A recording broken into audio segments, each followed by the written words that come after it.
Good morning, dear students. Till now, we have studied 6 chapters from the book First Flight. और हमारा जो next chapter है 7th, इसमें हम it has been divided into 3 parts. इसको 3 part में divide किया गया है। और फर्स्ट जो पार्ट है अ बेकर फ्रॉम गोवा, इस फर्स्ट पार्ट को आज हम रीड करने जा रहे हैं। और देखा जाए तो ये जो 7th चैप्टर है, इसमें जो 3 पार्ट्स हैं वो कोई स्टोरी नहीं है, एक डिस्क्रिप्शन है। जैसे फर्स्ट जो हमारा लेसन है इसको जो नाम दिया गया है 7th चैप्टर को, ग्लिम्पसेस ऑफ इंडिया, कि इंडिया के बारे में कुछ, या इंडिया के कई सारे जो स्टेट्स हैं उसमें अलग अलग कैरेक्टरिस्टिक्स हैं। तो इसमें जो फर्स्ट पार्ट है अ बेकर फ्रॉम गोवा, इसमें गोवा के बारे में बताया गया है और इसके जो ऑथर हैं कि किस तरह से वो अपने बचपन में गोवा में जो बिज़नेस था बेकरी का, उसके बारे में वो बताते हैं और अपने चाइल्डहुड मेमोरीज़ को वो याद करते हैं। आपको पता है कि गोवा जो है ये एक स्टेट है, यूनियन टेरिटरी है, और कई साल पहले गोवा में पुर्तगीज़ जो थे वो आए थे और कुछ समय के लिए वो वहाँ रहे और फिर वो वहाँ से चले गए। लेकिन उनका जो बिज़नेस था बेकरी का, उस बिज़नेस को अभी तक भी, यानी कि उनकी जो जनरेशन है, जो नेक्स्ट जनरेशन आई, उसको अभी वो कैरी फॉरवर्ड कर रहे हैं। और उनके जो सन्स हैं वो अभी भी उस बिज़नेस को, they are still doing the business. और वो बिज़नेस जो है बेकरी का, आप सभी जानते हैं कि बेकरी जो है, मार्केट में कई सारी शॉप्स अवेलेबल हैं बेकरी की, और कई सारे तरह के ब्रेड हमें देखने को मिलते हैं वहाँ पर। बात करते हैं ऑथर की, तो चाइल्डहुड डेज में जो बेकर है वो आता था गोवा में, और उसकी एक स्पेशल ड्रेस होती थी जिसे कबाई कहा जाता था, और उसके हाथ में एक बैम्बू स्टिक होती थी।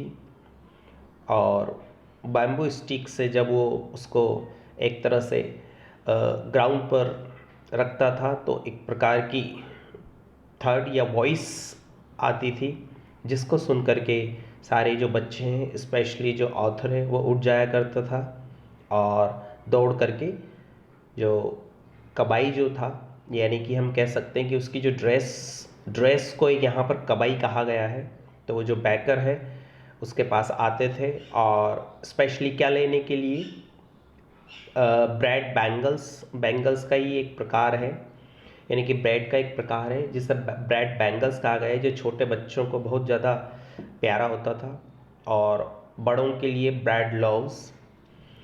तो इस तरह से जो ऑथर है वो अपनी मेमोरीज़ के बारे में बताते हैं कि हम किस तरह से without brushing our teeth we would run to collect और to have the bread bangles.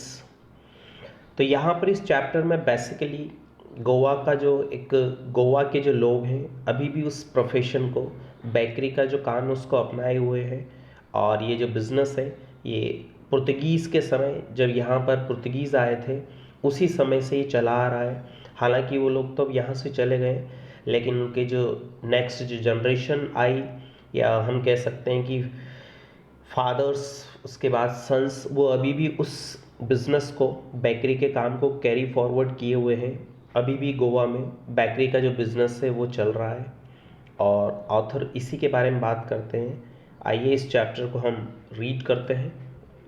तो चैप्टर हमारा 7th है, ग्लिम्पसेस ऑफ इंडिया। इसमें सबसे पहला जो पार्ट है वो है अ बेकर फ्रॉम गोवा। देखिए, the lesson begins with how narrator यानी कि ऑथर, उसके जो एल्डर्स थे, ऑफ कोर्स जो फोर फादर्स थे, ऑफन रिकॉल द टाइम, वे बताते हैं, when Goa was under the rule of Portuguese. एक टाइम था जब गोवा पर किसका डोमिनियन था? पुर्तगीज का। The talk how the importance of bakers is still maintained in their villages even after the Portuguese have left. हालांकि अब जो है पुर्तगीज़ वहाँ से जा चुके हैं, पर फिर भी जो इम्पोर्टेंस है बेकर्स का, वो अभी भी वहाँ पर मेंटेन किया हुआ है। वहाँ के गोवा के जो गांव है वहाँ पर भी अभी बेकरी का जो काम है वो चलता है। और जो बेकर्स हैं उनको क्या कहा जाता है गोवा में? दे आर नोन एज पडेर और पैडर्स, कुछ भी कह सकते हैं।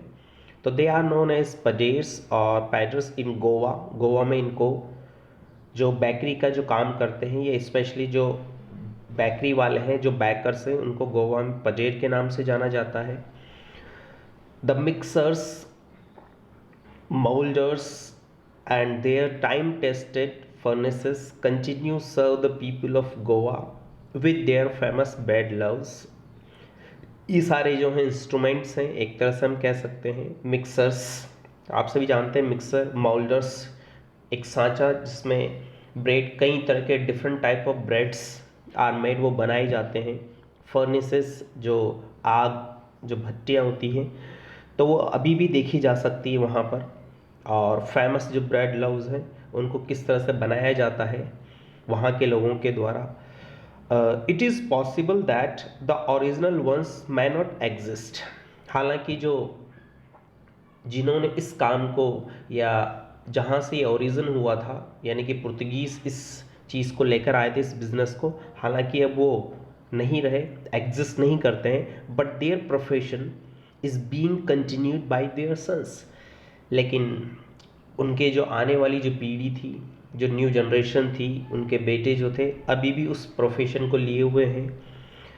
द थर्ड यहाँ पर voice of their bamboo stick. जो बैकर होता है वो गांव-गांव जाकर जो ब्रेड है या जो हम कह सकते हैं लॉज है उसको बेचता था। तो वो एक प्रकार की, उसकी एक बैम्बू स्टिक होती थी और वो एक प्रकार की वॉइस उससे निकलती थी। Can still be heard in some parts of the village. Goa में जितने भी विलेजेस हैं वहाँ पर ये आवाज़ सुनी जा सकती है। द सैम जिंगलिंग थर्ड, वही उसी बैम्बू स्टिक की जो वॉइस है, वुड वैक द नरेटर, वो लेखक को जगाती थी, एंड हिज फ्रेंड्स, और उसके फ्रेंड्स को भी, ड्यूरिंग देयर चाइल्डहुड, बचपन में।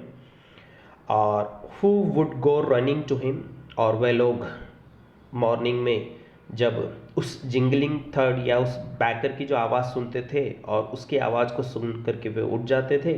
Who would go running to him और विदाउट ब्रशिंग और वॉशिंग देयर माउथ प्रॉपरली, यानी कि अपने माउथ को पूरी तरह से वॉश भी नहीं करते थे, वो न ब्रश करते थे, और वो भाग करके उसके पास आसपास आ जाया करते थे। It was the maid servant of the house who collected the loaves. लेकिन उनको कुछ नहीं मिलता था, घरों के जो नौकर थे वे उस लव्स को, यानी कि जो रोटी थी उसको कलेक्ट करने आते थे। Wild children sorted out bread bangles for themselves, और छोटे बच्चों के लिए यहाँ पर ब्रेड बैंगल्स, बैंगल्स आप जानते हैं बैंगल की शेप में एक ब्रेड होता है, तो छोटे बच्चों के लिए ब्रेड बैंगल्स जो थे वो उनको दिया जाता था, और बड़ों के लिए जो है लव्स जो हैं वो दिए जाते थे। आगे देखते हैं। Bakery products have importance in the culture and traditions of Goa. और हम सभी जानते हैं कि आजकल बेकरी की शॉप्स हर जगह हैं, और नई नई जो है ब्रेड्स वो हमें दिखाई देती हैं, हम उसको बाई करते हैं, हमें अच्छी भी लगती है डिफरेंट फ्लेवर्स के साथ। तो बेकरी का जो एक तरह से प्रोफेशन जो है गोवा में तो काफ़ी फेमस है इसी। तो जितने भी बेकरी प्रोडक्ट्स हैं ये अपने आप में एक इम्पॉर्टेंस रखते हैं, और ये एक तरह से गोवा में जो कल्चर है उस कल्चर से भी जुड़ा हुआ है बेकरी का काम। कैसे? बॉल और स्वीट ब्रेड, ये ब्रेड का ही एक प्रकार से टाइप है जिसे बॉल कहा जाता है, is a part of marriage gifts. यानी कि अगर गोवा में कहीं पर भी अगर मैरिज हो रही है, शादी हो रही है, तो वहाँ पर बॉल जो है, जो स्वीट ब्रेड जिसे कहा जाता है, वो नेसेसरी वहाँ पर बनाई जाती है, मैंडेटरी है। केक्स, इसके अलावा कई सारे केक्स, बॉल इन हैस और coconut cookies, are eaten at every festival, हर फेस्टिवल पर इनको खाया जाता है, बनाया जाता है। And the lady of the house, और घरों की जो लेडीज़ थी वो क्या करती हैं, प्रिपेयर्स सैंडविचेस, वो सैंडविचेस प्रिपेयर करती हैं एट हर डॉटर्स इंगेजमेंट। और जब भी गोवा में या गोवा के किसी भी पार्ट में अगर डॉटर या लड़की की शादी है या इंगेजमेंट है, स्पेशली इंगेजमेंट है, तो वहाँ पर एक विशेष प्रकार की जो सैंडविचेज़ हैं वो प्रिपेयर की जाती हैं। तो ये सारे जो हैं sandwiches, coconut cookies, sweet bread बोल, ये सब जो हैं एक तरह से बेकरी में ही बेक होते हैं और ये अलग अलग टाइप्स हैं। हम देखा इनका जो टेस्ट है वो थोड़ा सा डिफरेंट होता है। Earlier bakers wore a unique frock of knee length known as kabai. पहले लेखक ये बताते हैं नरेटर कि बहुत पहले जो हैं बैकर्स वो एक प्रकार का क्लोथिंग या ड्रेस पहना करते थे। एक यूनिक फ्रॉक होती थी, नी लेंथ जो घुटनों तक होती थी, जिसे कबाई कहा जाता है। During the narrator's childhood days they wore a shirt and trousers of length slightly shorter than the usual ones. लेकिन अब जो है उनकी ड्रेस भी चेंज हो गई है, अब वो एक शर्ट और ट्राउज़र पहनते हैं जो कि शॉर्टर होती है पहले की अपेक्षा। They generally collected their bills at the end of every month, और जो बैकर होते थे वो हमेशा अपना जो बिल है लास्ट में कलेक्ट करते थे सभी से। तो इस तरह से आगे bakery has continued to be a profitable profession. हम सब जानते हैं कि नाउ डेज बेकरी का जो काम है वो एक लार्ज स्केल पर चल रहा है और चिल्ड्रन और हम सभी जो हैं बेकरी जो है हर different type of breads, biscuits इनको पसंद करते हैं, लाइक करते हैं। तो देखा जाए तो बेकरी जो है एक प्रॉफिटेबल प्रोफेशन है, managing to keep their families. और गोवा में जो भी फैमिलीज इस प्रोफेशन में लगी हुई हैं वो काफ़ी ज़्यादा जो है मैनेज करती हैं अपने आप को, यानी कि उनकी जो फैमिली है वो जॉयस, एक तरह से जॉयफुल एनवायरनमेंट होता है उनके घर में, प्रॉस्पेरिटी होती है, काफ़ी ज़्यादा पैसा होता है इस प्रोफेशन में। और गोवा में जितने भी लोग हैं वो इस प्रोफेशन से जो भी जुड़े हुए हैं they are happy with their profession.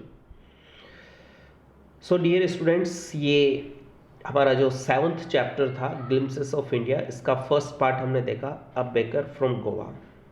Next जो पार्ट है कुर्ग, उसको हम अगली क्लास में पढ़ेंगे। तब तक के लिए goodbye, have a nice day.